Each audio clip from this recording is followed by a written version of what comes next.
Nouvelle édition spéciale de Défense sur i24 News. Ensemble pendant 1h30. C'est parti pour commencer cette émission. Je reçois Yossi Amroussi. Merci d'être avec nous. Plus de 30 ans passés au sein du Shabak. Je viendrai vers vous dans un instant. Océane Nicole, merci d'être avec nous. Et Richard Rossin qui sera avec moi dans la première partie de cette émission. Merci d'être avec nous, docteur Rossin. Vous avez été notamment le cofondateur de Médecins du Monde. On y reviendra dans un instant. Alors, Yossi Amroussi, pour commencer cette émission, on aimerait savoir ce qui est en train de se passer parce que effectivement, on a des informations du terrain. Le porte-parole de l'armée israélienne est très clair. Et les soldats israéliens entourent Khan Younes, sont même à l'intérieur de Khan Younes. Mais pour cela, les commandos justement de la division 98 ont besoin de renseignements précis. Lesquels sont-ils ? Ok. Eh bien, c'est exact, comme vous l'avez dit. Les forces de Tsahal encerclent Khan Younes, des forces des blindés, de l'infanterie, etc.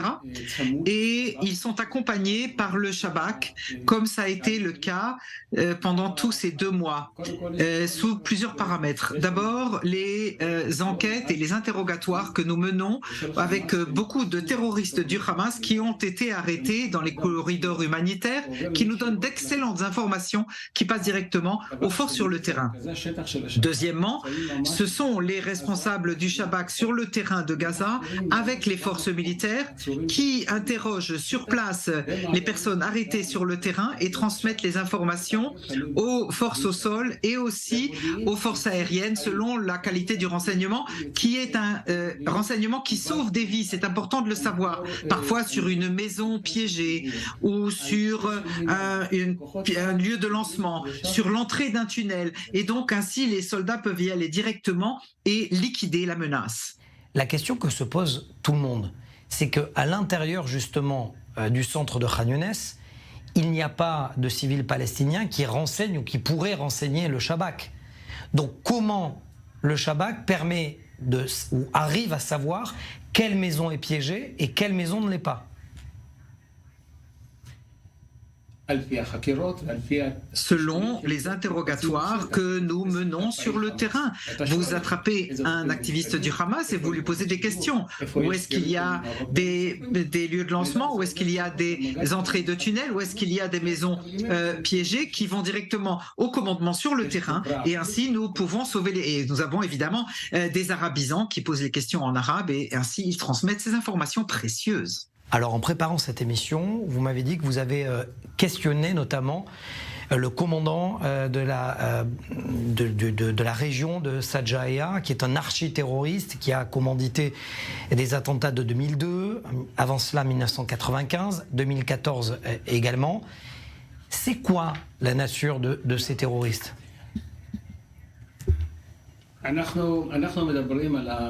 Nous parlons du commandant du Hamas de Sajaïa.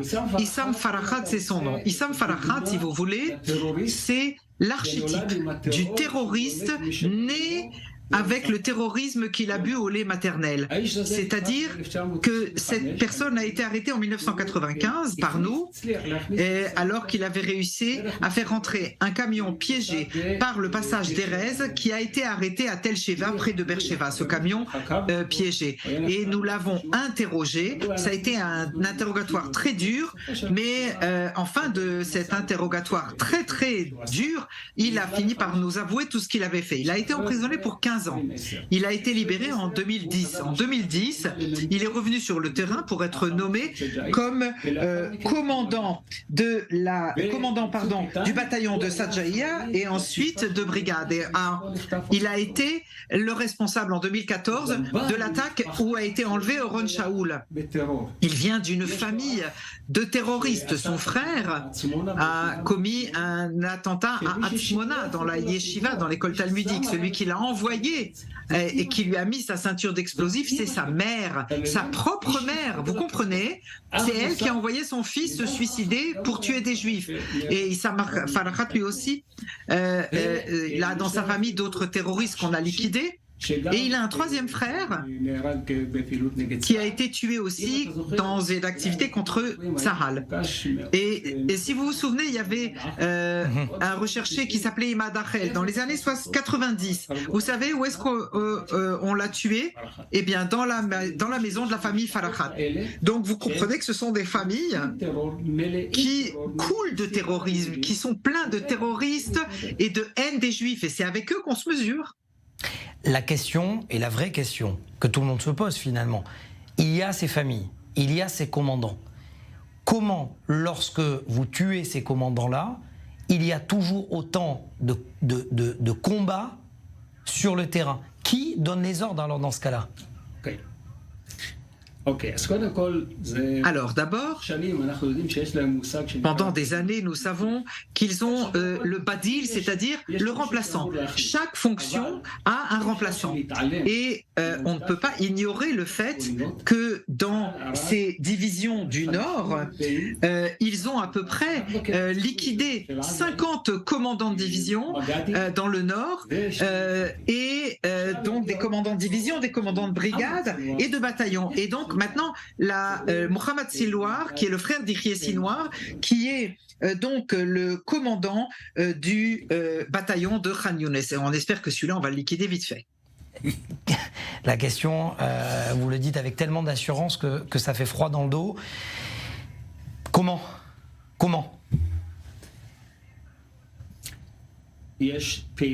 Écoutez, il y a une activité permanente de Tsahal et du Shabak. Chaque jour, chaque nuit, on avance petit à petit, avec prudence, en faisant très attention à nos propres soldats. Des renseignements qui s'accumulent, excellent travail. Les soldats se battent depuis 2 mois sans arrêt. Et peu à peu, on va les toucher tous. Je peux vous assurer, le peuple d'Israël peut être sûr que nous allons liquider le Hamas et tous les liquider. À 3 niveaux. L'idée qu'on ne pourra pas liquider, c'est l'idéologie. L'idéologie du Hamas, on ne pourra pas la détruire. Mais au niveau militaire, on est en cours. Et au niveau administratif, on est en cours aussi. Et en fin de compte, à mon avis modeste, à mon humble avis, nous réussirons à détruire l'administration et l'armée du Hamas dans la bande de Gaza. On aimerait bien peut-être faire un débat entre vous et le président Macron. Peut-être que l'échange serait intéressant justement de voir qui aurait raison à terme. Merci. Moi, je suis prêt demain à aller en France et lui expliquer ce que vous voulez. Arrangez-moi un rendez-vous, c'est bon. Eh ben voilà, c'est fait. Merci Yossi Amroussi d'avoir été avec nous et d'avoir répondu à notre invitation. Océane Nicole, on aimerait faire le point avec vous parce on s'est arrêté à la libération des femmes et des enfants, mais il reste certaines femmes, certains enfants et des hommes surtout. Tout à fait. Au total, il reste 138 otages, 138 personnes qui sont donc toujours en ce moment détenues dans la bande de Gaza depuis donc maintenant 61 jours. Ce sont précisément 118 hommes et 20 femmes. Il y a précisément 19 otages qui ont plus de 60 ans et il reste encore 2 enfants, Ariel, 4 ans, et son petit frère Kfir, 10 mois. Ce sont donc les 2 frères Bibas qui sont donc toujours détenus dans la bande de Gaza. On se souvient que la semaine dernière, il y a eu une semaine de trêve, il y a eu au total 105 Israéliens qui ont été libérés, mais il en reste donc 138.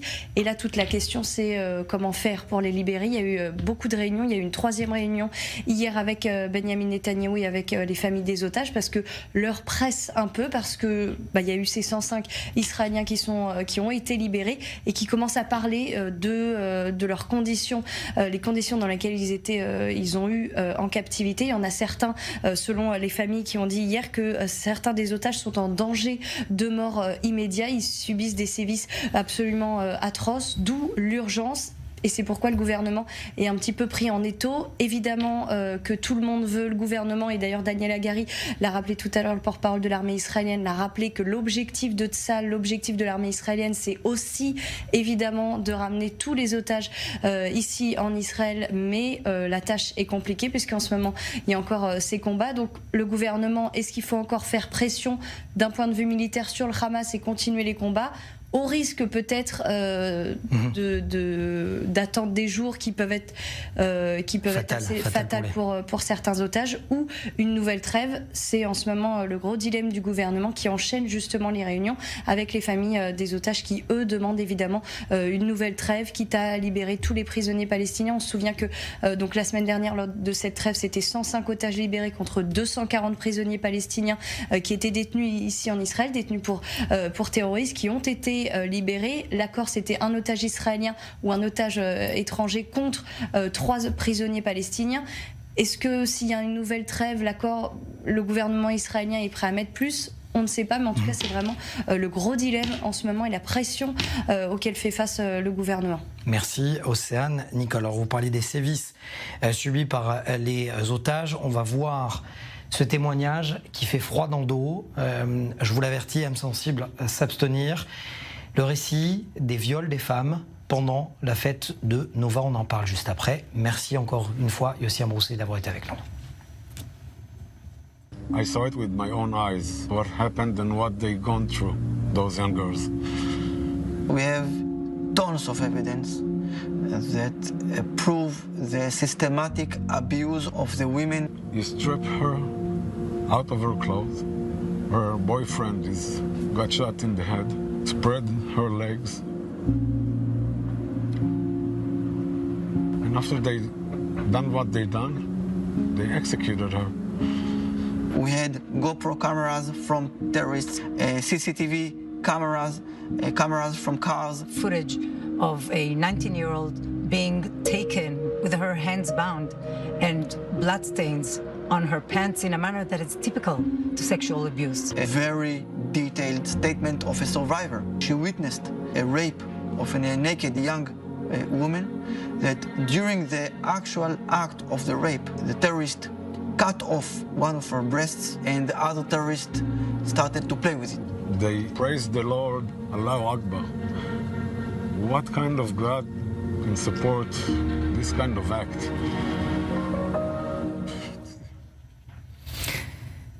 Toute la difficulté pour moi, justement, d'enchaîner ensuite ce type d'histoire. Vous les connaissez, Docteur Richard Rossin. Je précise à nos téléspectateurs que vous êtes l'ancien secrétaire général de Médecins sans frontières, le cofondateur de Médecins du Monde.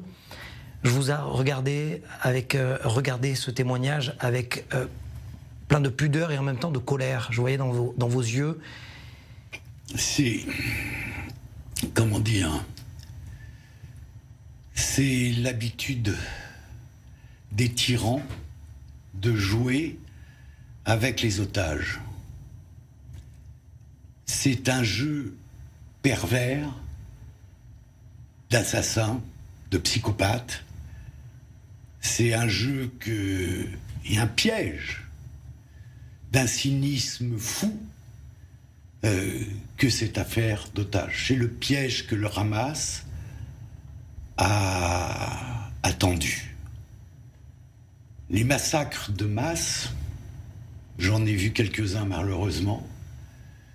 J'en ai vu au Darfour, où c'était assez effroyable, où il y avait des mass graves, des charniers, un peu partout dans les villages dans le pays.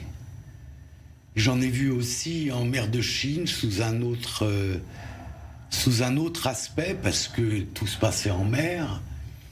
Les pirates qui attaquaient les bateaux, et les gens, les boat people qui étaient à bord, les autorités malaises qui remorquaient à pleine vitesse en haute mer les bateaux pour les retourner.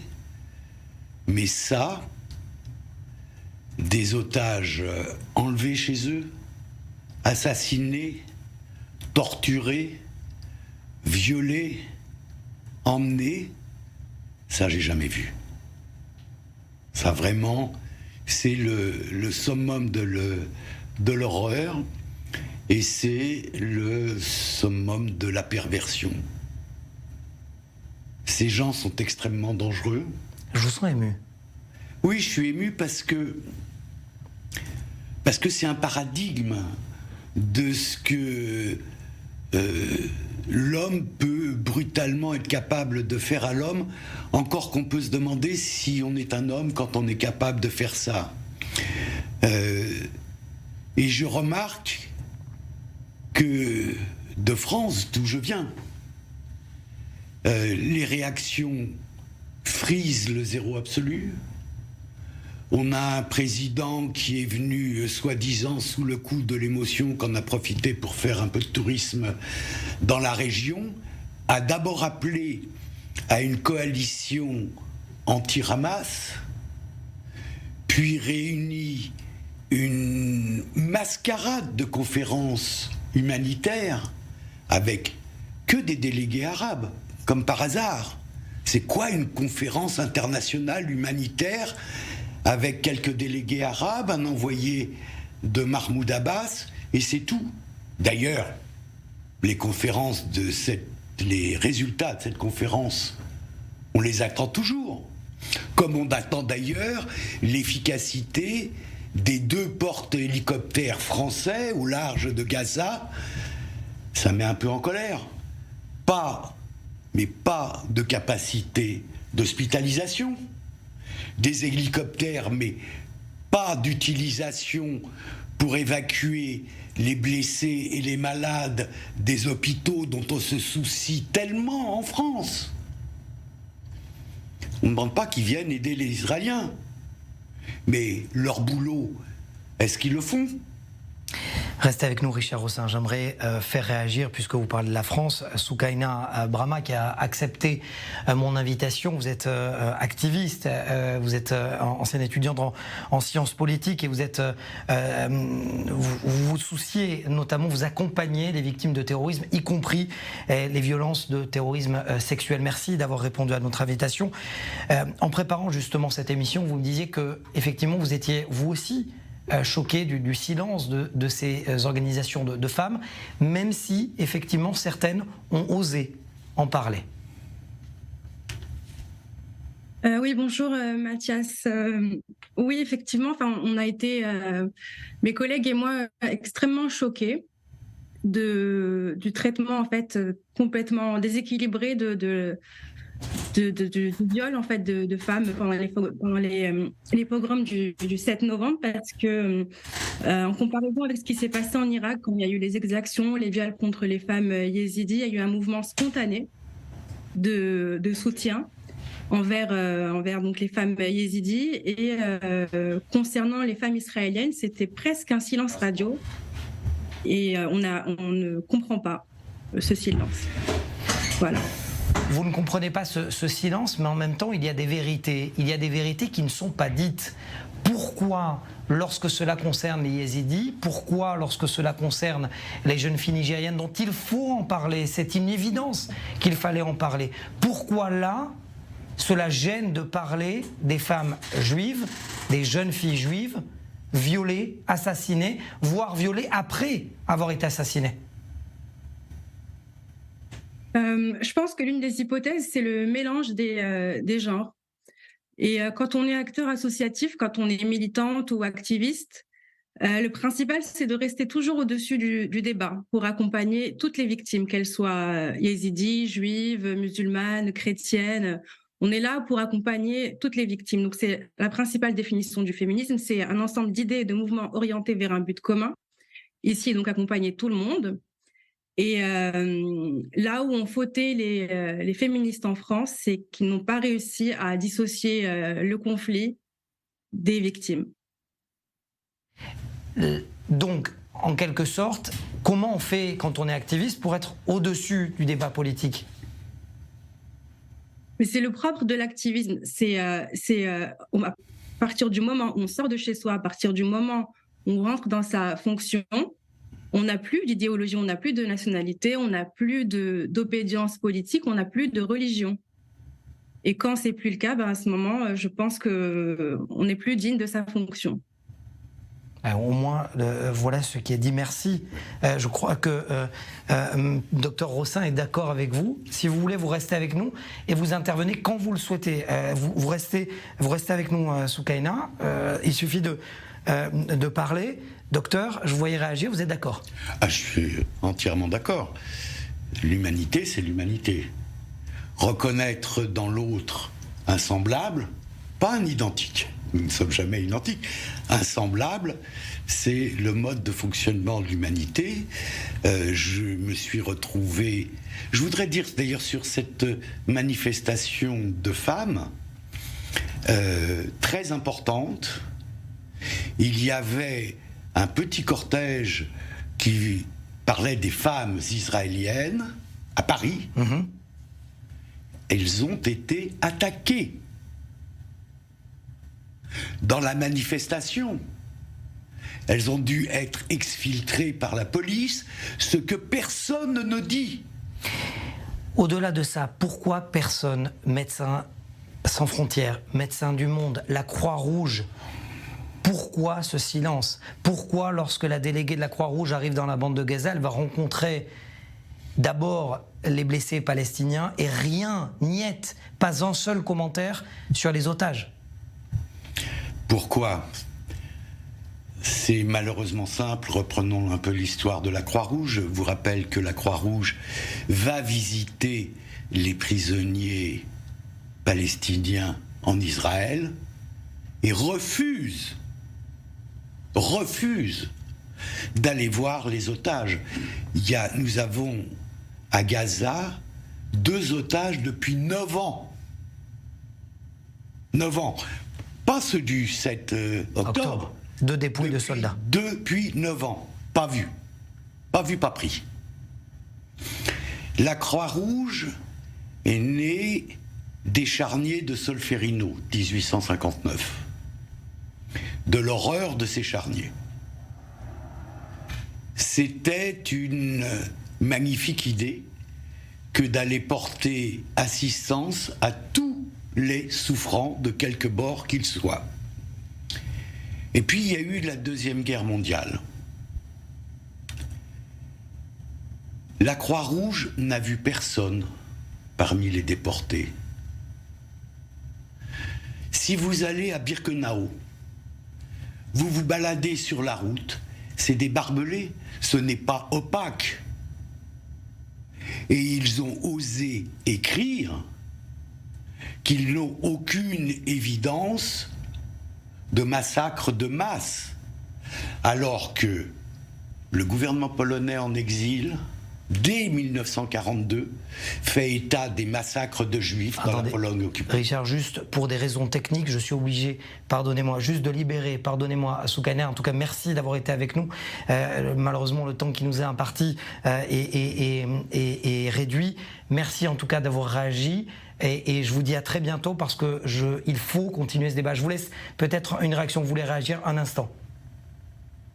Oui, alors je voudrais juste ajouter que priver les victimes israéliennes d'être prises, enfin d'être écoutées, c'était une triple peine parce qu'elles sont à la fois victimes de guerre, d'attentats, victimes de viols et en plus privées de parole.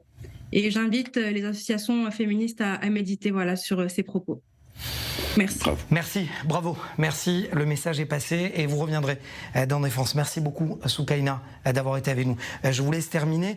Docteur Rossin, ce qui est tellement important pour moi de comprendre, il y a ce silence hypocrite. Il y a ce silence par omission.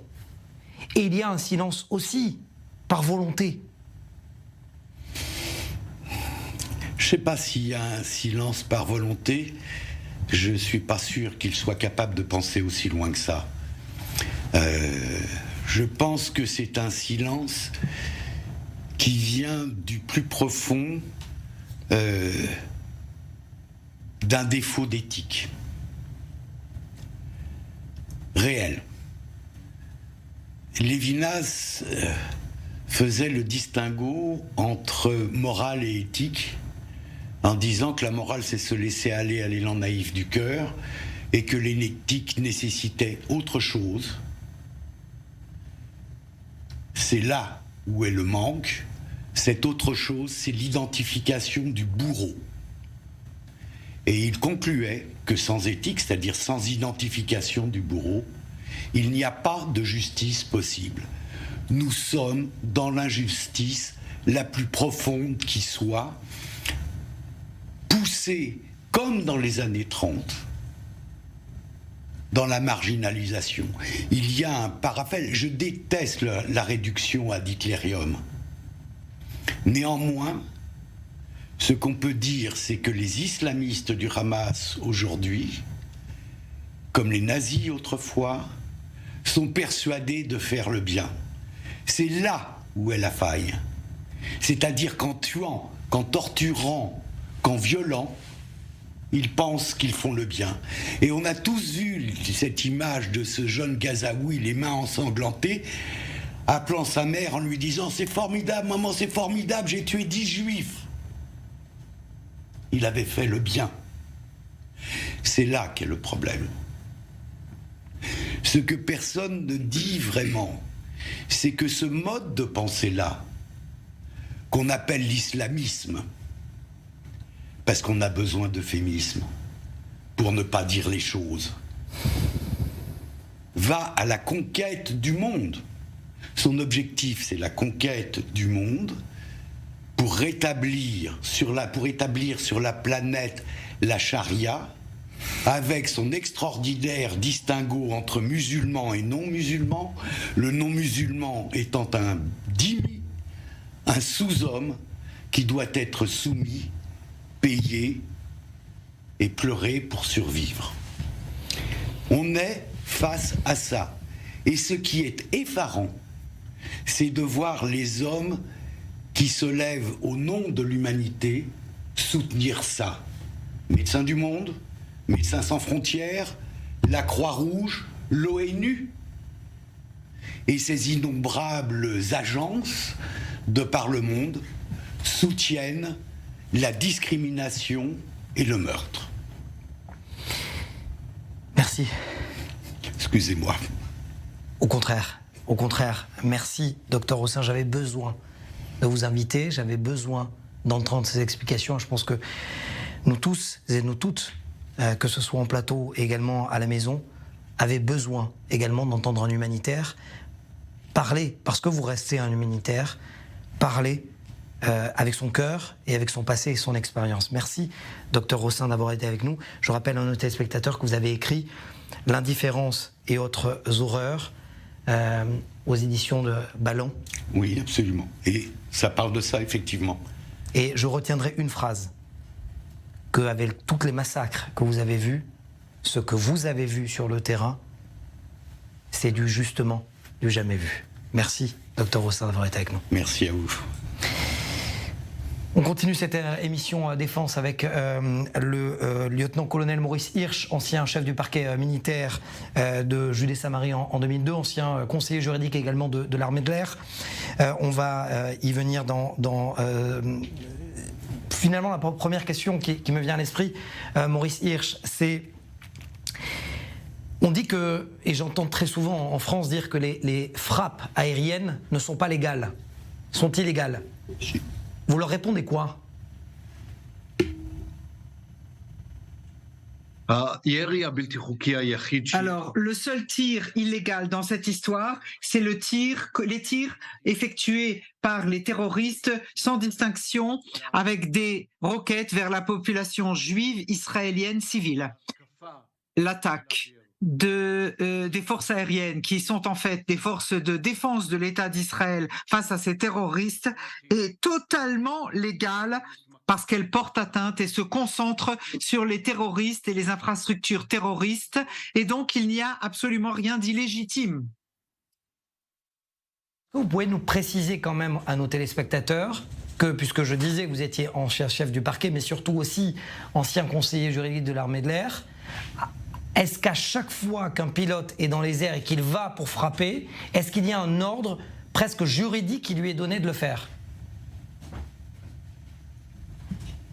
Il faut bien comprendre les manières dont les choses se passent dans les avions intelligents que nous avons aujourd'hui.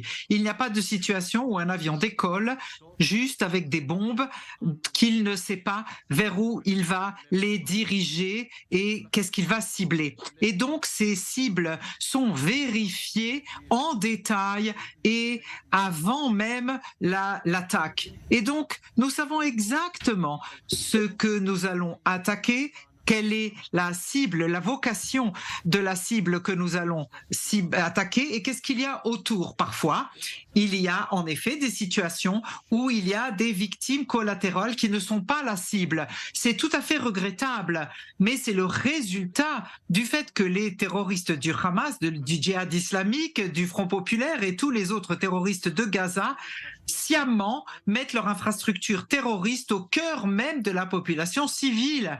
C'est leur intention d'utiliser ces gens comme boucliers humains et ceci en tant que tel est un crime de guerre et c'est exactement leur objectif. Alors, quand bien même, mais il y a une pression internationale. Lorsque les États-Unis demandent, par exemple par la voix d'Anthony Blinken, oui, rentrer dans Khan Younes, mais essayer le moins possible de frapper les civils, lorsque les civils sont eux-mêmes utilisés par le Hamas comme bouclier humain. Donc c'est le chat qui se mord la queue, lieutenant-colonel Maurice Hirsch. Oui, c'est bien gentil de la part des Américains de nous faire la morale. Mais il y a deux choses que je peux répondre à cela. Premièrement, l'État d'Israël, l'armée de défense d'Israël n'a pas besoin des leçons d'Anthony Blinken ou des Américains pour savoir que nous devons œuvrer contre les terroristes et essayer de réduire au maximum les victimes collatérales civiles. C'est ce que nous faisons chaque jour, chaque heure, dans chaque attaque et attaque. Deuxièmement, nous devons nous souvenir un petit peu de l'histoire. Ce n'est pas la première guerre et si nous prenons des exemples des guerres des États-Unis par exemple, ces 6 premières années de la guerre des États-Unis en Irak, on a tué 109 000 personnes. Parmi elles, 66 000 étaient des civils, pas des combattants. Ça, c'est les chiffres de l'armée américaine. Alors, avec tout le respect qui leur est dû, aussi aux Américains, nous ne touchons pas sciemment des civils. Nous œuvrons dans un environnement très complexe où l'ennemi se terre parmi les civils et les civils, en partie, servent de bouclier humain, parfois par la force et parfois parce qu'ils le souhaitent, parce qu'ils veulent protéger les terroristes eux-mêmes. Donc, nous allons continuer à faire ce qui est nécessaire afin de liquider le Hamas et les organisations terroristes. Nous ferons du mieux possible pour ne pas toucher des civils innocents et nous n'avons pas besoin de leçons de qui que ce soit pour nous montrer comment être l'armée la plus morale au monde. L'armée la plus morale au monde, est-ce que, à votre avis, peut-être que vous avez des informations, l'armée israélienne est en train de préparer un dossier justement pour contre-attaquer ou pour devancer d'éventuelles plaintes au niveau international?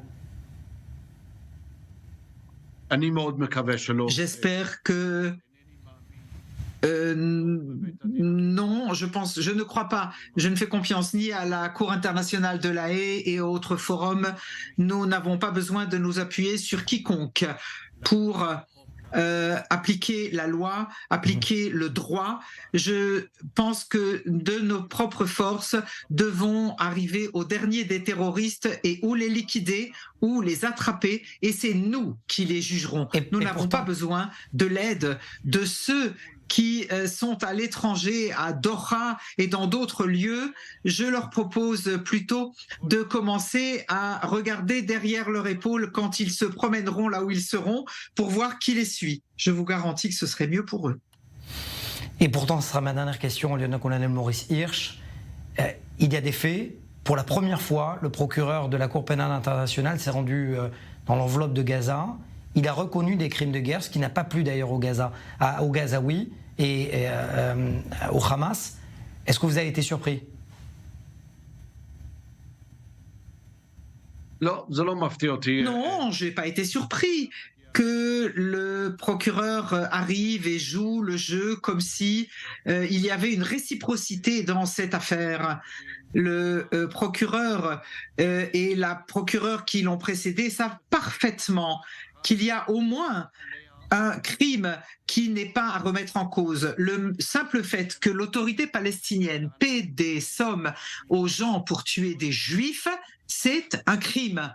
Et donc, ceci, ce n'est pas une question de politique, c'est un article de la loi de l'autorité palestinienne, l'article 19 de 2004, la loi sur les prisonniers, qui est criminel en tant que tel. Et le fait même que la Cour pénale internationale et les procureurs, ni la procureure précédente, ni le procureur actuel, n'ont pas mené d'action pour arrêter et sortir des ordres d'arrêt contre tous les gens de l'autorité palestinienne impliqués est un témoignage implacable du fait que leurs intentions ne sont pas honnêtes. Merci. Nous n'avons pas besoin d'attendre le massacre de 1200 juifs pour que ce procureur agisse, et je n'attends de sa part aucune honnêteté à ce propos. Merci, lieutenant-colonel Maurice Hirsch, d'avoir répondu à nos questions. Merci, bonne soirée à vous. Alors, pour comprendre la pression internationale, et j'en parlais à l'instant, regardez ce sujet préparé par Chani Guidelia et restez avec nous parce que derrière, une interview exceptionnelle, celle du colonel Richard Camp. Il a dirigé et commandé les troupes britanniques de la coalition internationale en Afghanistan. Regardez. L'activité de Tsahal dans le sud de la bande de Gaza pourrait durer jusqu'au mois de janvier. Des responsables américains ont déclaré à CNN qu'Israël pourrait passer d'ici là à une stratégie plus ciblée pour éliminer précisément des dirigeants et des terroristes du Hamas. Alors qu'Israël poursuit son opération dans le sud de la bande de Gaza, il serait loin d'avoir atteint son objectif militaire, la destruction totale du Hamas. Même si de nombreux terroristes ont été tués, les forces terrestres n'ont pas encore pénétré dans certains des principaux bastions du groupe terroriste. La Maison-Blanche semble préoccupée par la façon dont les opérations se dérouleront ces prochaines semaines. Elle a averti Israël que Tsahal ne peut pas reproduire les méthodes utilisées dans le nord de la bande de Gaza et doit tout faire pour limiter les pertes civiles. Des conversations dures et directes selon Washington. Par ailleurs, face aux critiques virulentes de la communauté internationale, Israël disposerait de peu de temps pour poursuivre son opération sous sa forme actuelle, tout en conservant un soutien international significatif. Les responsables américains ont insisté sur le fait que l'opération terrestre aurait eu une portée bien plus large sans les avertissements des États-Unis. Le plan initial d'Israël impliquait une opération terrestre, aérienne et maritime immédiate à grande échelle, impliquant des centaines de milliers de soldats israéliens. Et je disais donc un invité exceptionnel dans Défense, le colonel Richard Camp. Merci d'être avec nous.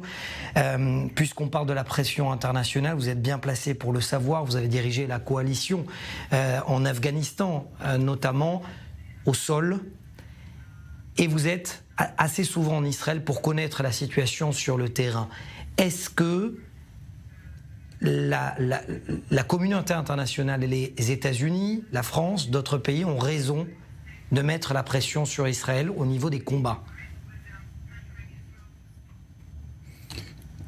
Ils ont absolument tort de faire pression sur Israël d'arrêter les combats. Et si vous regardez le type de pression que les forces britanniques et les forces américaines ont subi en Afghanistan et ailleurs, c'est incomparable à la pression qu'on fait sur Israël. Il n'y a pas d'autre pays au monde qu'on puisse attendre de supporter les horreurs du 7 octobre et ne rien faire pour défendre leur pays. Et c'est exactement ce qu'on demande à Israël. Si on demande à Israël d'arriver à un cessez-le-feu, ça veut dire que le Hamas reste intact et qu'Israël est défait. Et aucun pays au monde ne peut être mis dans cette position. Israël ne doit pas être mis dans cette position.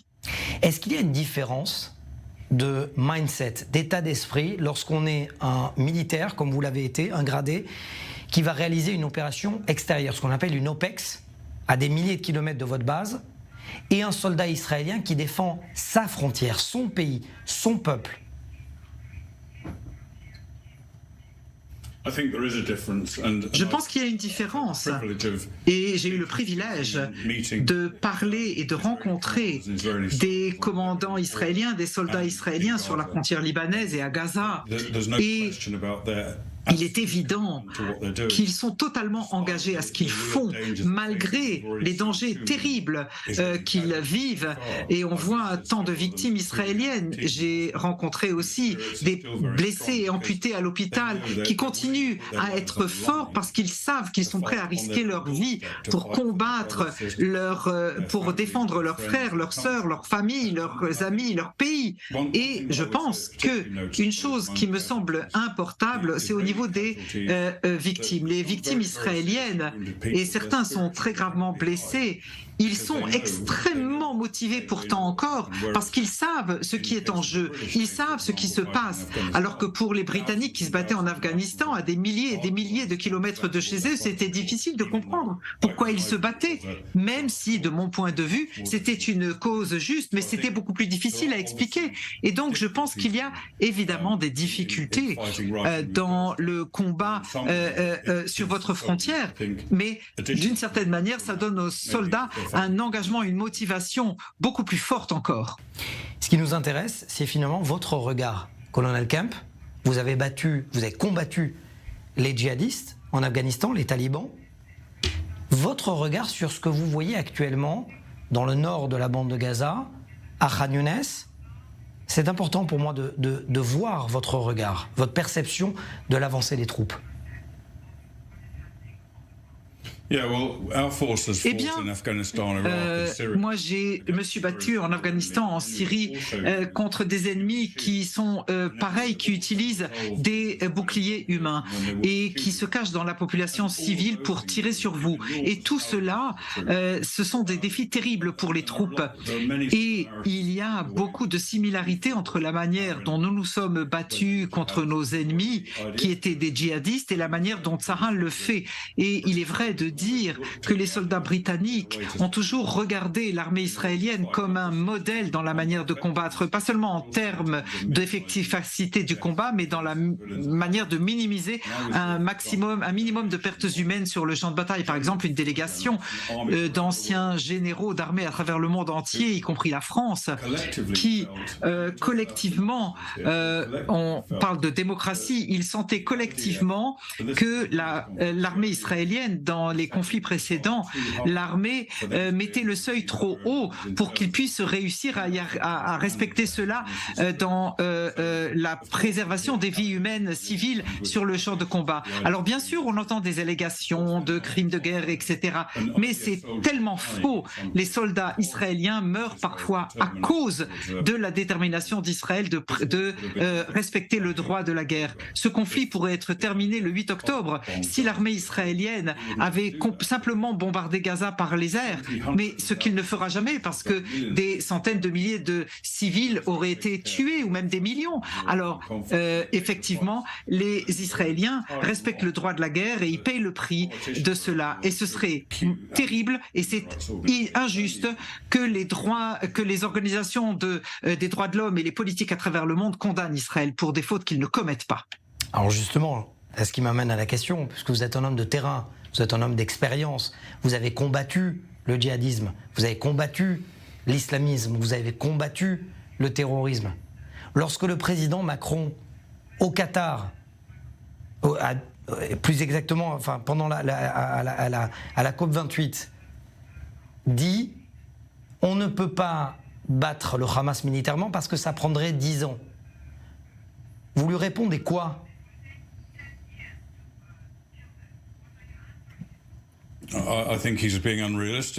Je pense qu'il n'est pas réaliste.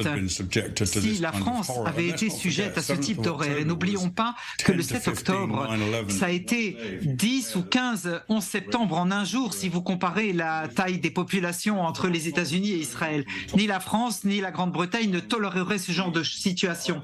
Et donc, je crois que nous ne sommes pas très loin de la fin de la phase intensive de cette guerre, 2 ou 3 semaines avant que le Hamas soit efficacement neutralisé, en tout cas à Gaza. Il y aura beaucoup de morts civiles, il y aura beaucoup de morts en masse, mais je pense qu'il est possible de finir cela. Ça ne finit pas, ça ne cessera pas d'être un problème. Il va falloir ensuite détruire des tunnels, des infrastructures, etc. On ne pourra pas s'arrêter. Et évidemment, ensuite, gérer la bande de Gaza, parce que quelque chose va se lever. Il y aura un successeur d'une manière ou d'une autre au Hamas. Et donc, l'armée va devoir rester présente. Quoi que pense le président Biden, devra rester à Gaza sous une forme ou une autre pour le prochain avenir. Parce que cette horreur du 7 octobre ne peut pas être permise. Ça ne peut pas recommencer. Le président Macron, le président Biden, à des milliers de kilomètres, peuvent penser autrement. Vous reviendrez dans quelques semaines pour nous expliquer éventuellement la fin de la guerre? Je reviendrai quand vous voulez que je le fasse. Je serai ici en Israël jusqu'à ce que ce soit fini. Thank you, sir. Merci beaucoup, Colonel Kemp, d'avoir été avec nous. Je rappelle à nos téléspectateurs que vous avez dirigé la coalition en Afghanistan, justement. Vous êtes un homme de terrain et c'était important aussi d'apporter ce regard extérieur à ce qui est en train de se passer à quelques encablures d'ici, dans la bande de Gaza. Merci d'avoir été avec nous. Vous restez le temps, quelques minutes avec nous, si vous voulez bien. Océane, on aimerait comprendre finalement. On a parlé de la bande de Gaza, on a parlé aussi du Liban, on va en parler dans quelques minutes également avec notre invité. Il y a une autre guerre aussi qui se joue. Peut-être que le colonel Kemp voudra réagir, je ne sais pas, mais surtout dans les territoires et à Jérusalem. C'est vrai qu'on parle beaucoup du front sud, du front nord, mais il y a aussi des milliers de réservistes qui sont, eux, positionnés en Cisjordanie, en Judée-Samarie, et qui opèrent quotidiennement. Si on regarde la nuit dernière encore, il y a 16 personnes recherchées, soupçonnées d'être directement impliquées dans des attaques terroristes qui ont été arrêtées, notamment dans la ville de Jenin. Sur ces 16 personnes, il y avait 4 Palestiniens qui étaient directement affiliés au Hamas, et il y a eu donc ces arrestations. En plus de ça, il y a eu des dizaines d'armes qui ont été récupérées par l'armée israélienne, de l'argent qui ont aussi été récupéré. Il y a 2 laboratoires de chargement qui ont été éliminés aussi, là encore dans la ville de Jenin, et il y a 2 tunnels qui étaient là encore construits, qui ont été détruits. Ça, c'est uniquement si on regarde hier, et ce genre de raids, d'opérations nocturnes la plupart du temps, elles sont menées quotidiennement, et ça a considérablement augmenté depuis le 7 octobre, donc principalement dans la ville de Jenin. Si on regarde, donc demain ça va faire 2 mois. En 2 mois, il y a plus de 2000 personnes qui ont été arrêtées, donc des personnes soupçonnées d'être directement impliquées dans des attentats dans des activités terroristes. Il y en a même qui étaient sur le point de commettre des activités terroristes. Sur ces 2000 personnes qui ont été arrêtées, plus de 2000 personnes, ce sont plus de 1000 qui sont directement affiliées au Hamas. Et là, encore une fois, ce sont des personnes qui ont été arrêtées à temps par ces milliers de soldats israéliens qui sont appuyés par le Shin Bet. Ce sont aussi les forces d'élite qui sont aussi sur le terrain, des opérations conjointes qui sont menées donc quotidiennement. Et c'est important parce que c'est vrai qu'on regarde beaucoup le front sud, le front nord, mais il y a aussi en effet le front intérieur qui pour l'instant est relativement calme, encore une fois grâce au travail quotidien et nocturne des forces de sécurité israéliennes, parce qu'on se souvient que quelques heures après, dans la même journée du 7 octobre, il y avait Mohamed Def qui avait directement appelé tous les Palestiniens des territoires à prendre les armes, à commettre des attentats, même les Arabes israéliens ici en Israël, et finalement, grâce à un gros travail de sécurité qui est fait, et on n'en parle pas assez, grâce à ça, eh bien, il y a très peu d'attentats. En tout cas, il y a énormément d'arrestations qui sont donc faites jour et nuit par les forces de sécurité israéliennes. Merci. Merci beaucoup, Océane. Merci, Richard Kemp également, d'avoir été avec nous. Vous disiez à l'instant, Océane Nicole, que le travail des forces de sécurité est primordial. Ben justement, quoi de mieux que vous, Tomer Tsafreri, vous êtes commandant adjoint d'une compagnie de bataillon de la police des frontières autour de Jérusalem. Merci d'être aussi tardivement resté pour nous. Vous êtes toujours en activité sur le terrain. À l'instant, Océane disait, Tomer, que sans les forces de sécurité, eh bien, la situation serait explosive sur le terrain. Quelle est votre réponse ?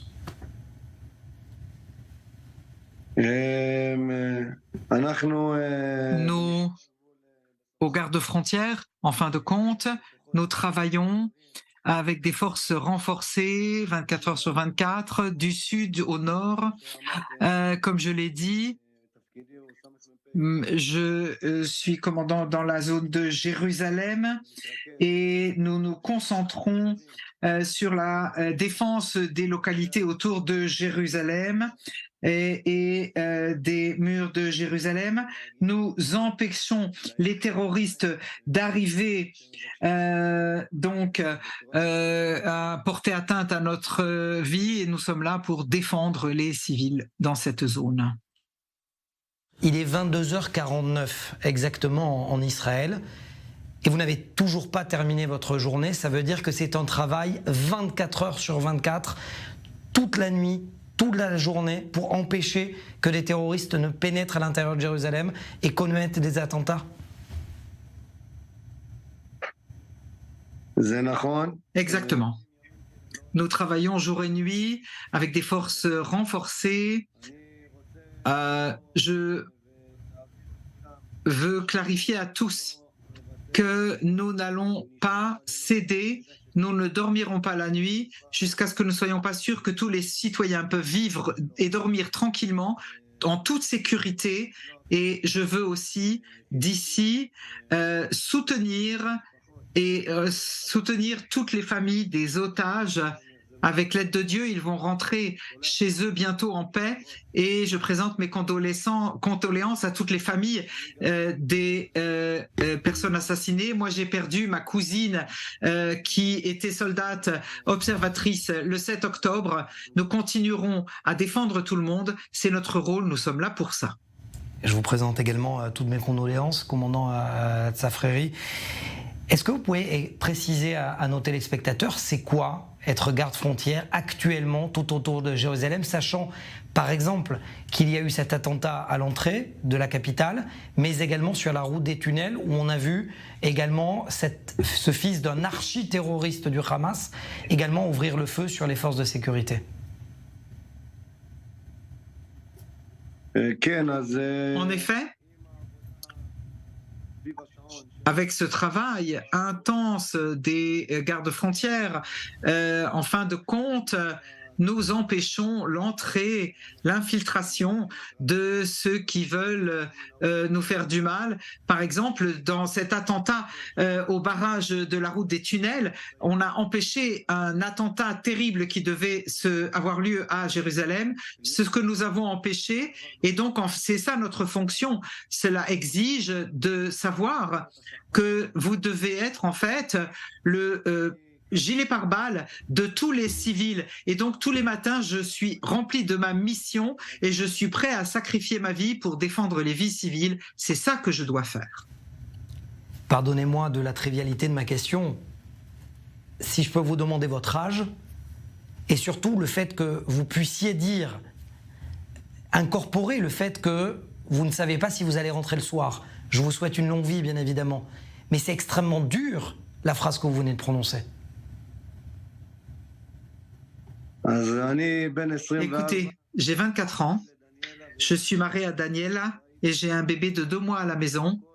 Et tous les matins, je me lève avec la compréhension du fait que si je ne me lève pas le matin pour protéger et défendre, nos ennemis ne se reposeront jamais.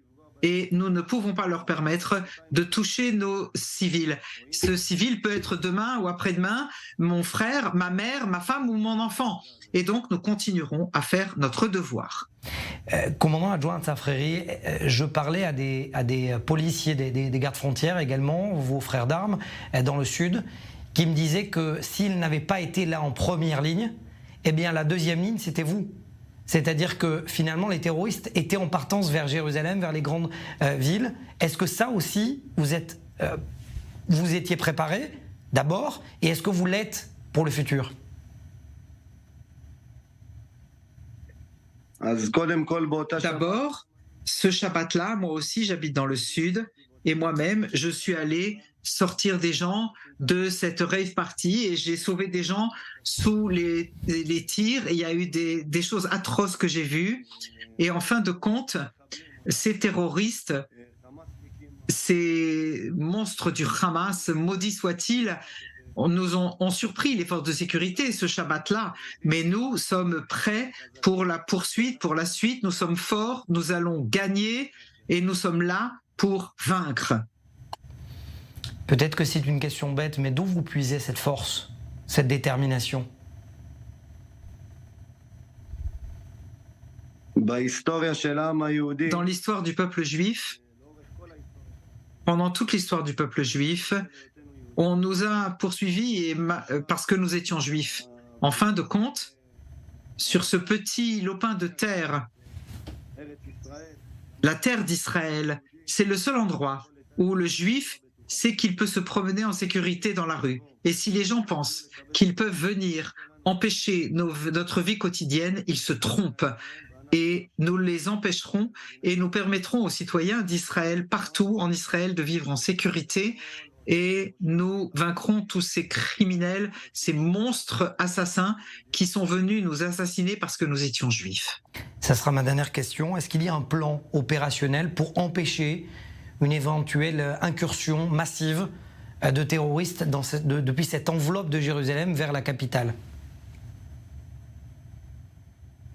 Je ne peux pas parler des plans, mais je peux vous dire, de manière claire et nette, nous ferons tout, et la police d'Israël est forte, et les gardes-frontières aussi, nous sommes forts, et nous sommes là pour empêcher tout terroriste d'entrer à Jérusalem. Merci beaucoup, Tomer Tzafrechi, commandant adjoint de la police des frontières. Merci à vous. Encore une fois, je le rappelle à nos téléspectateurs, vous êtes ce que l'on appelle le bouclier de la capitale, bouclier de Jérusalem. Merci à vous d'avoir été avec nous. Merci à vous.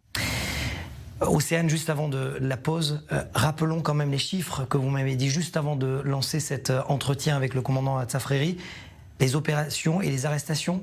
Cette nuit, il y en a eu, il y a eu une opération nocturne qui a été menée dans la ville de Jenin. Il y a eu 16 personnes qui ont été arrêtées. Donc encore une fois, on dit personnes, ce sont donc des Palestiniens qui sont directement impliqués dans des activités terroristes. Sur ces 16 Palestiniens, il y en avait 4 qui sont directement affiliés au Hamas et ils ont aussi récupéré des dizaines d'armes. Donc ils étaient vraiment prêts à passer à l'action. Voilà, d'où l'importance effectivement de ces forces de sécurité, ces gardes frontières et de ces soldats israéliens. 3 minutes de pause et on revient dans un instant. On va parler principalement du Nord dans la deuxième partie. Reste avec nous.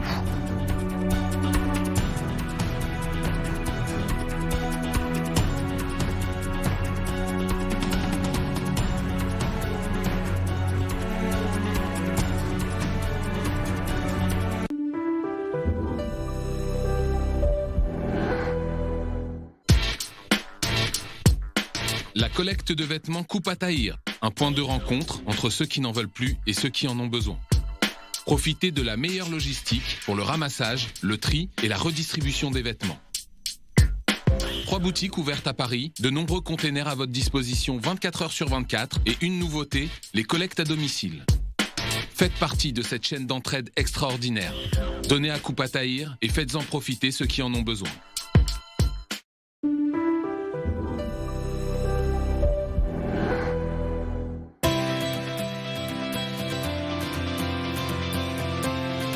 Professionnels, entreprises, collectivités. Regardez votre programme avec Groupe Verlaine Pro. Installation photovoltaïque pour réduire vos factures d'électricité. Groupeverlaine.pro.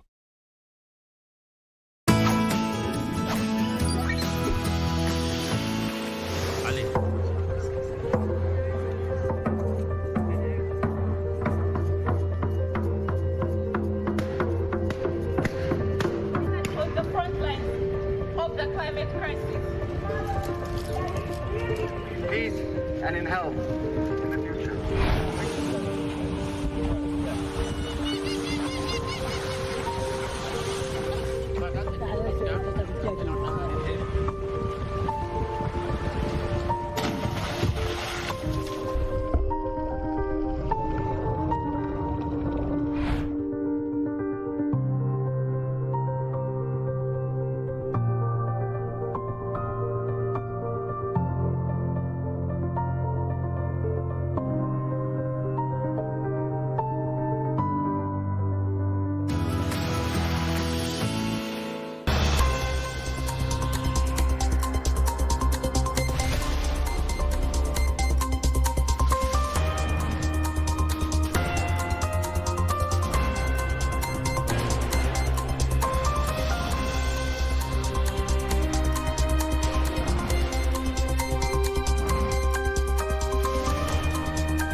Ils sont politiques, hommes de lettres ou de savoir. Chaque soir, ils ont rendez-vous avec Anna Cabana et ses décrypteurs pour décortiquer ensemble l'actualité du jour.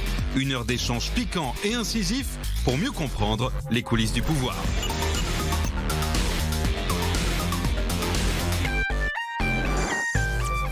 Professionnels, entreprises, collectivités, c'était votre programme avec Groupe Verlaine Pro. Installation photovoltaïque pour réduire vos factures d'électricité. Groupeverlaine.pro.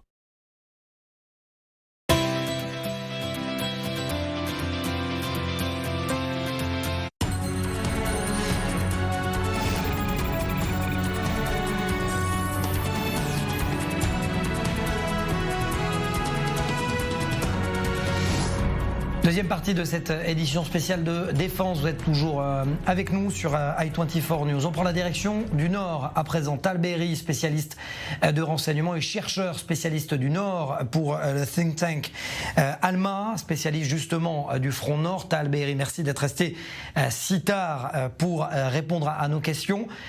D'abord, pourquoi le Hezbollah reste ce que l'on appelle petit bras?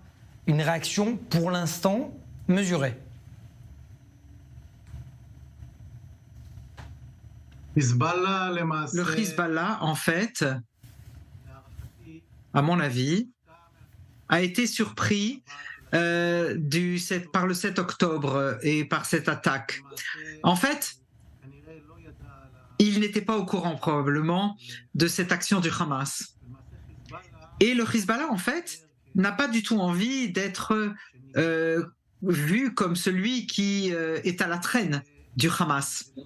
Et quelque part, cela porte atteinte à son honneur chiite que de suivre les Palestiniens. Et donc, ça détruit aussi son narratif, sa narration qui le fait être celui qui prend l'initiative. Et donc, le Hezbollah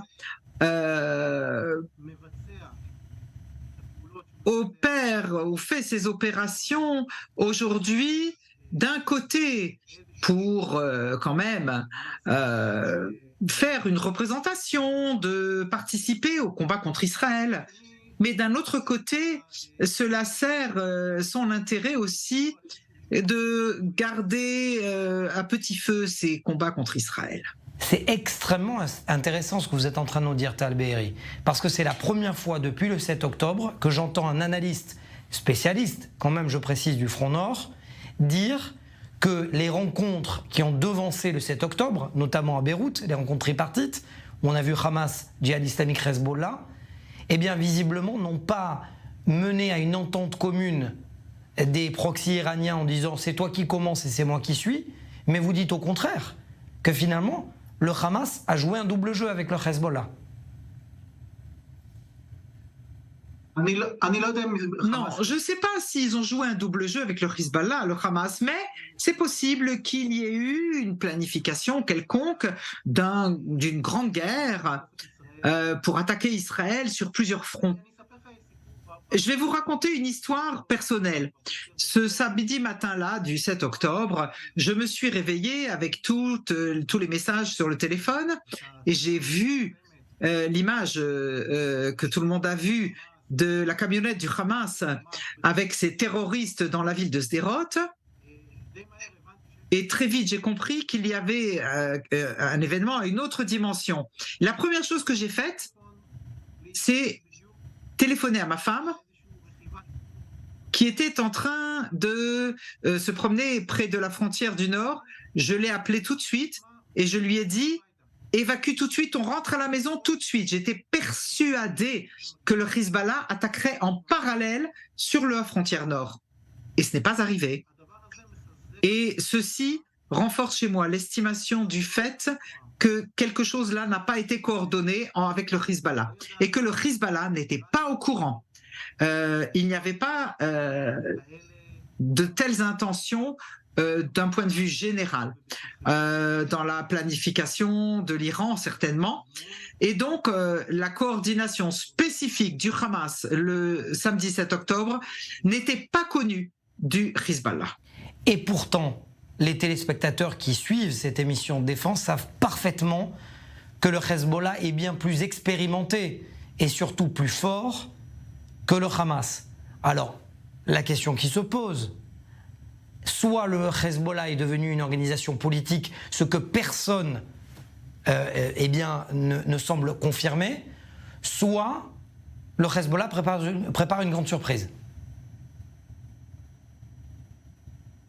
Le Hezbollah a commencé à préparer sa grande surprise dont vous parlez. Il le fait depuis, à mon avis, depuis 2 ans. Et il y a 1 an environ, au summum des négociations maritimes entre Israël et le Liban, Nasrallah a fait un discours et a donné l'autorisation religieuse de lancer une guerre contre Israël de manière officielle.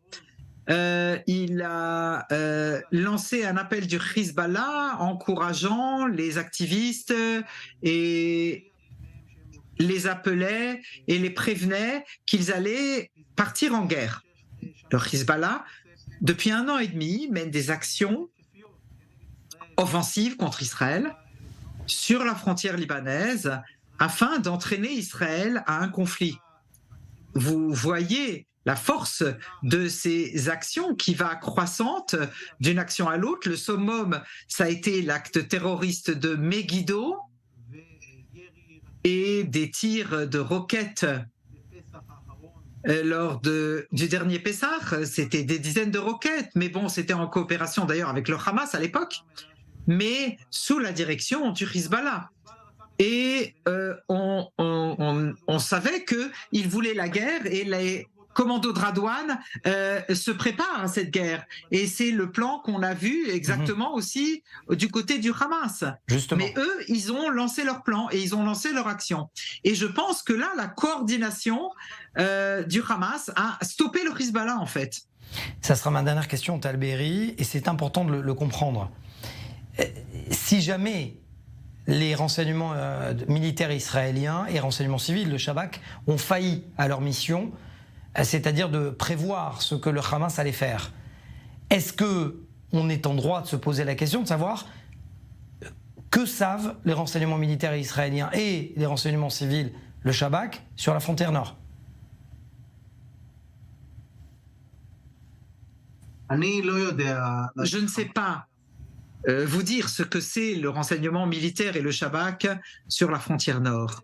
Mais je sais et je peux vous dire que l'hypothèse de travail, c'est que le Hezbollah peut mener une attaque par ses unités Radouane et autres comme Nasser ou Aziz, qui sont des unités qui sont déployées sur la frontière nord, en plus de la force Radouane, à chaque instant.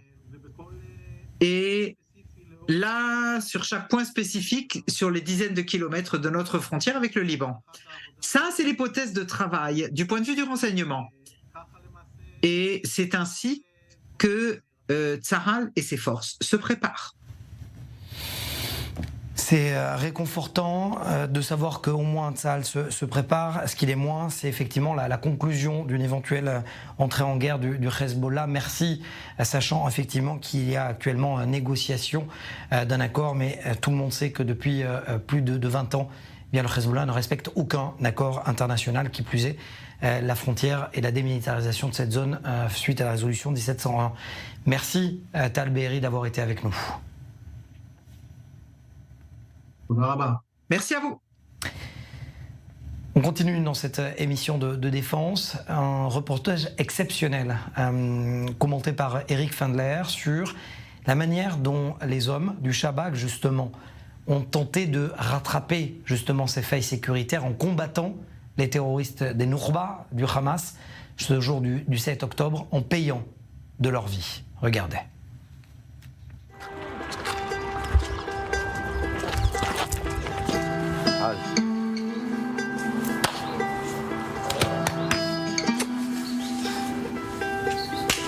Alors, comment ça va ?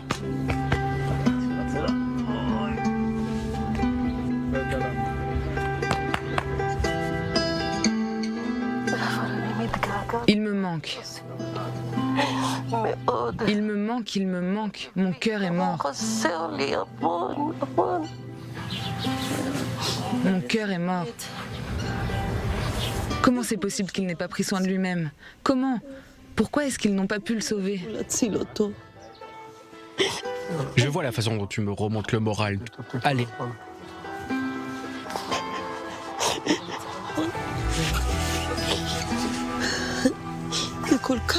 C'est vrai, c'est tellement douloureux. Ce n'est pas possible que Yossi m'ait été enlevé. En fait, j'y suis allé avec le sentiment que cela ne nous arriverait pas.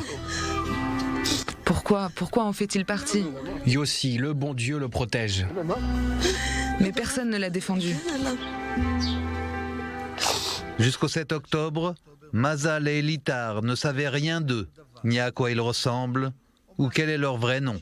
Ce sont les amis restés dans l'ombre de leur fils Yossi, qui a été tué le samedi noir. Je ne les ai jamais connus, je ne les ai jamais vus. Et je me suis dit quel dommage que Yossi ne soit jamais venu à la maison avec eux pour manger. Et qu'il me donne un peu de force. Mais Yossi me manque beaucoup.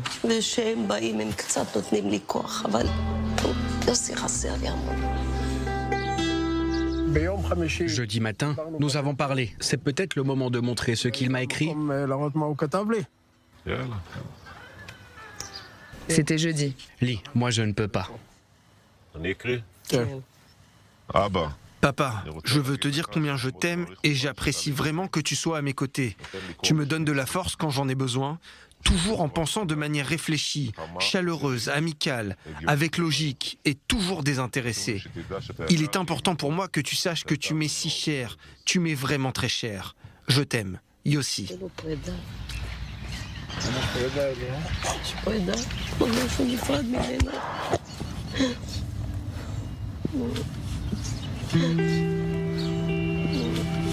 Ce sont 3 des combattants d'élite les plus valeureux de l'unité secrète, et si particulière, des services de renseignement intérieur, du Shabak, qui sont venus rencontrer les parents de Yossi, pour leur parler de leur fils, qu'ils connaissent. Il avait une personnalité forte. Ceux qui le connaissaient se connectaient à lui en une seconde, du simple soldat arrivé dans l'unité la veille jusqu'au chef d'état-major de l'armée. Il savait se connecter avec les gens tels qu'ils étaient, sans fioriture. Il donnait tellement de lui-même que 2 jours après, ils mangeaient ensemble autour d'un barbecue. Nous ne portons pas nos grades et ne nous adressons pas aux gens en fonction de leur position. Les gens nous suivent à cause du leadership, à cause du personnage qui dirige l'unité. Et Yossi, c'était tout cela. Il savait parler et toucher les gens, droit au cœur. Nous ne pouvons pas montrer la photo de Yossi et son visage ne sera probablement jamais connu du public. Le slogan du service est « protéger et ne pas être vu ». Dans 99% des cas ces dernières années, nous sommes ceux qui surprenons l'ennemi. Nous sommes les initiateurs, ceux qui dirigent la situation. Le 7 octobre, nous avons été surpris par l'intensité de l'attaque, par la façon, leur nombre, et c'est ce qui nous a mis en difficulté dans les premières heures de l'attaque. À bien des égards, Yossi est l'Emmanuel Moreno, le combattant héroïque du fameux commando des forces spéciales Sayeret Matkal, mais du Shabak. Même au sujet de sa bravoure et de tout ce qu'il a fait le 7 octobre, on ne peut pas tout raconter, seulement ce que la censure nous autorise de dévoiler. Il est 6h30 du matin, le 7 octobre, je reçois le premier appel téléphonique de Yossi. Il me dit « Tu ne vas pas le croire, il y a quelque chose de bizarre qui se passe ici ». Il me parlait depuis son abri et me dit qu'il me rappelle quand il sera sur la route pour décider de ce que nous allons faire. Alors que nous roulons vers le sud, nous nous rendons compte qu'un de nos combattants a été touché. Et Yossi, avec une autre petite équipe de combattants, donne l'assaut et entre avec sa voiture jusqu'aux terroristes sous un feu nourri.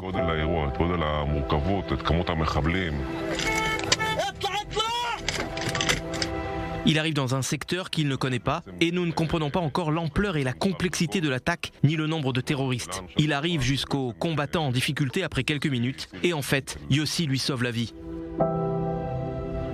À l'extérieur se déroulent de violents combats de tous les côtés.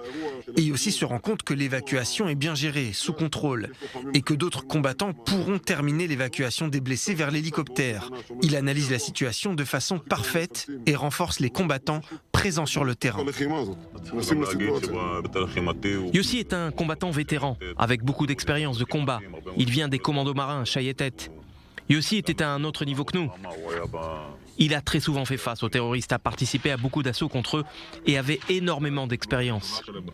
Dès le premier combat face aux hommes du Hamas, il a tout de suite saisi leur tactique de combat. Il les écoutait parler entre eux sur leur talkie-walkie et de ce fait, il a compris comment ils s'étaient déployés. Un peu après, ils ont tué 2 terroristes dans une camionnette et identifié un autre groupe de plusieurs dizaines de terroristes, plus à l'intérieur des terres. Yossi a sauté dans une zone dégagée. Les terroristes étaient retranchés derrière un abri qui se trouvait devant l'entrée du kibbutz Mefalsim. À ce stade, il a en fait été pris sous le feu d'un terroriste qui a tiré sur lui en rafale. Et il est tombé.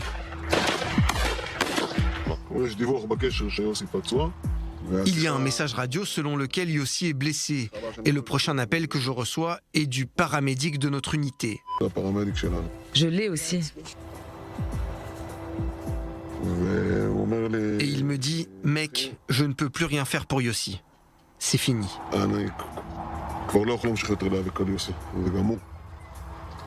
Et je connais notre paramédic et aussi Yossi. Et je sais combien nous sommes tous redevables les uns envers les autres. Il me dit qu'il a fait tout ce qu'il pouvait. Pour ma part, c'est à ce moment-là que j'ai compris que nous étions dans un autre film que celui que nous connaissions. Est-ce qu'il a souffert? Non. Il n'a pas souffert? Non, il n'a pas souffert. Le lendemain de sa mort, je n'arrivais pas bien à réaliser. J'essayais de ne pas y penser, de m'enlever ça de la tête. Des fois, la nuit, après un cauchemar, je me disais que ce n'était pas vrai. Mais après environ 4 jours, je me suis arrêté sur le bord de la route l'autre jour et je me suis dit que je ne pouvais plus réfuter cela et que je devais l'accepter. Je suis retourné voir le dernier WhatsApp qu'il m'avait envoyé avec une chanson qu'il aimait. Cette chanson m'a soudainement détruit. Tout ce que j'avais enfoui en moi est ressorti d'un coup, alors que j'entendais Yossi chanter, comme si c'était la voix d'un prophète.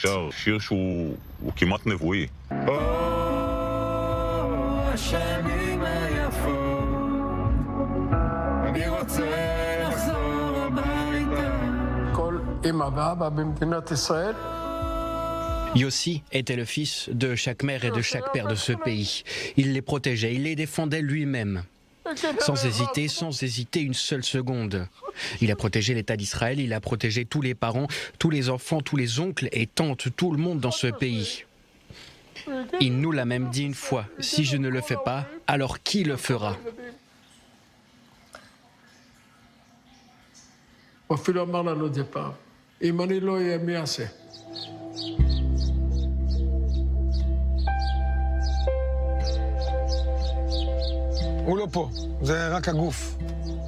Ce n'est pas ici, ça c'est juste un corps.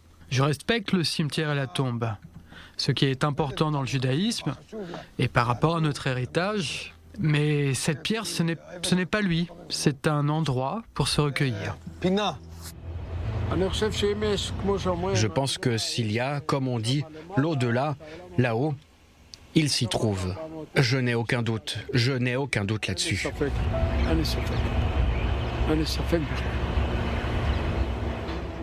Le deuil a frappé 3 fois cette famille. L'oncle de Yossi, le lieutenant-colonel Yossi Ter, officier supérieur de la brigade parachutiste, est tombé au combat en juillet 81 au Liban. Pour moi, c'était terrible. Je ne me suis pas remis pendant très longtemps. 20 ans plus tard, quand Ouri a été tué, on m'a dit « Tu as l'habitude ». Maintenant, je comprends ce que mes parents ont ressenti. Roy, le fils d'Eli, combattant dans la brigade Nahal, s'est tué en moto en 2001. Quand il est mort, ça n'a pas fait mal. C'est juste qu'une partie de moi est morte.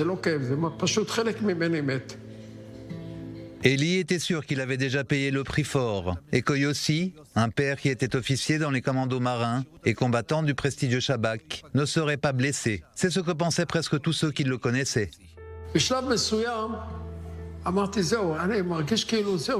À un moment donné, j'ai dit, j'ai l'impression que ça y est, et que Yossi était comme...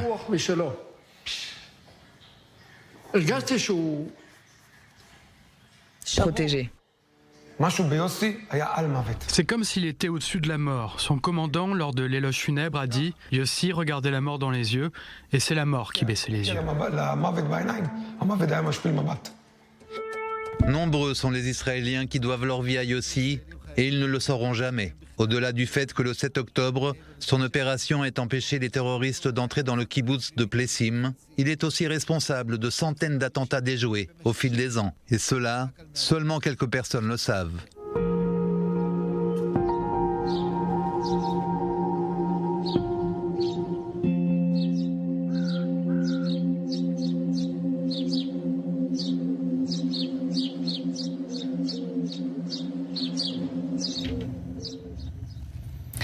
Un reportage exceptionnel, bien évidemment, signé Eric Fandler. Alors, vous dites parfois pourquoi on fait des choix, et bien vous allez le comprendre. L'émission de Défense a voulu aussi donner la parole à ceux qui sont à des dizaines de milliers de kilomètres d'Israël. Je rejoins Brian Tamaki, président de New Zealand. Vous êtes en direct depuis Wellington, la capitale de Nouvelle-Zélande. Vous êtes un Maori. Et vous êtes révérend à la direction d'une église, mais vous êtes surtout à la tête d'un mouvement de Maoris qui disent « il faut soutenir Israël ». Expliquez-nous pourquoi. Yes, shalom. Oui, shalom. Nous sommes en Nouvelle-Zélande, Wellington, nous sommes dans notre capitale aujourd'hui et nous sommes là aux côtés d'Israël et nous présentons une pétition au Parlement aujourd'hui, au gouvernement de la Nouvelle-Zélande, d'être aux côtés d'Israël, de prendre la décision de condamner les organisations terroristes du Hamas, du Hezbollah et aussi leurs alliés pour qu'Israël puisse poursuivre son travail d'élimination et destruction de ces monstrueuses organisations du Proche-Orient que sont le Hamas. Pour votre sécurité et pour la sécurité du monde occidental, nous devons nous mesurer avec le terrorisme comme nous l'avons fait avec le nazisme pendant la Deuxième Guerre mondiale. Mais comment la question du Proche-Orient est arrivée en Nouvelle-Zélande ?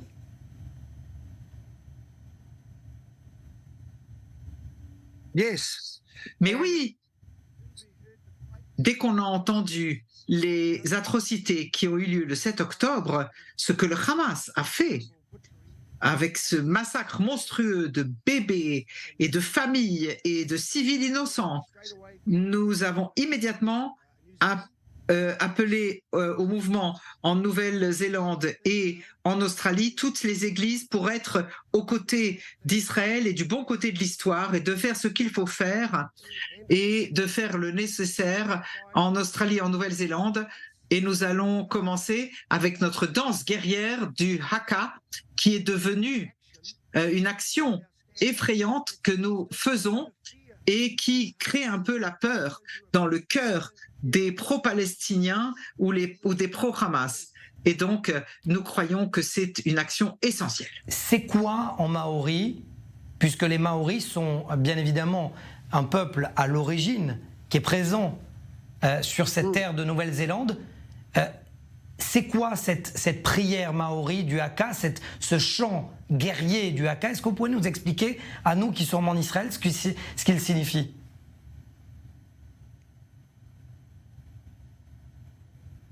Eh bien, les Maoris sont les tribus d'origine de la Nouvelle-Zélande. Nous avons cette danse du Haka que nous faisons à chaque fois quand on avait des batailles dans les temps anciens. Ça faisait deux choses. Premièrement, cela rentre la peur dans le cœur de l'ennemi, et la deuxième chose, cela construit et encourage les guerriers à se battre avec tout leur cœur pour ce qu'ils croient et pour ce qu'ils se battent et ne pas renoncer. Alors, un chant guerrier, nous sommes dans Défense. Est-ce que je peux vous demander, spécialement en exclusivité pour Défense, Brian Tamaki, de demander à vos hommes derrière vous de nous faire spécialement un chant du Haka exclusif pour Défense, pour i24 News? Exactement ce que vous allez voir, c'est pour que les le Hamas et les pro-palestiniens voient cela, ce que nous faisons, alors que le monde entier sache ce qu'il attend. Voilà. C'est du direct sur i24 News.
Exceptionnel, exceptionnel.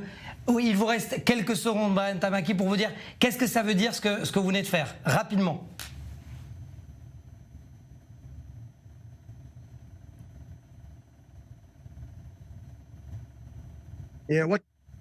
Ce que nous avons fait, c'était un haka.